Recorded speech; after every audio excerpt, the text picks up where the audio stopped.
Kani kedai ke Batisi TV, bat pidang pet ya ke kubur baman kasni, belawan rashapi tak ke rupa, ringkat bat ke Orange Nissan, lom sokpo near Fire Brigade Ground, Shillong.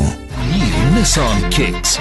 Bookings open now. Ka Dorbar Mang Tengka jong ka Khasi Hills Autonomous District Council kan sedang ha ka arpsan terik benai leber arjar kat kendai. Ubat tenyual dekhar CEM ke KCDC habaya keren bat kinong pathai kubor hadian balawai ka jingshong jingalang jong ka Executive Committee ka pathamai ha ka khatsan terik leber arjar kat kendai. Ulai thu bahag ni ka Dorbar Mang Tengka ka balai sngi ka EC kalarai banora bed da ka full budget kat ba ya kiwe kiman on senang isong ya tai biang ha kiwe pat ki Executive Committee. Kalau digi isi ke Melengkong, kadang berkonsen kalau banginnya, perhat lagi kam gijang kiba, kam konsen ke bangisa lihat esadin, bat ke banginnya kan mentari kalau baik tang bangin yo ban rakno ke budget, hakan ke session ini one, Henry giwi pat kam tinggi sempat dia keren bahar, bidang suya ini pasal kami kam jongki council, standing council, legal advisor itu berapa ni sah? Baik kam sedih, listing of standing council, Henry. Kebukuan ni kan negara jengi, so betul juga sih, along dah kita kan betul budget. Ini mana nak full budget macam ni kan? Session ke mana?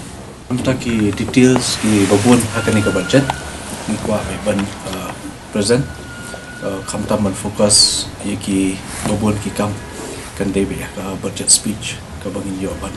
Akas ni ka banyo ban place ka ni ka budget ka ni ka session sedang ka absent ni ka bede bat ketugas sanction ka bangidang suyo pediang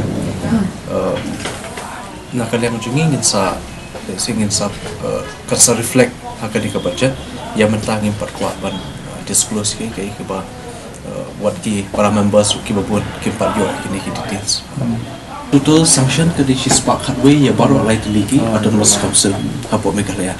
Teka bahak kajungi kan poi kumbasan ko hadian bahkan ni ka sorkar batmai sorkar jela kelak ban rai bahkan IT not syaka District Council.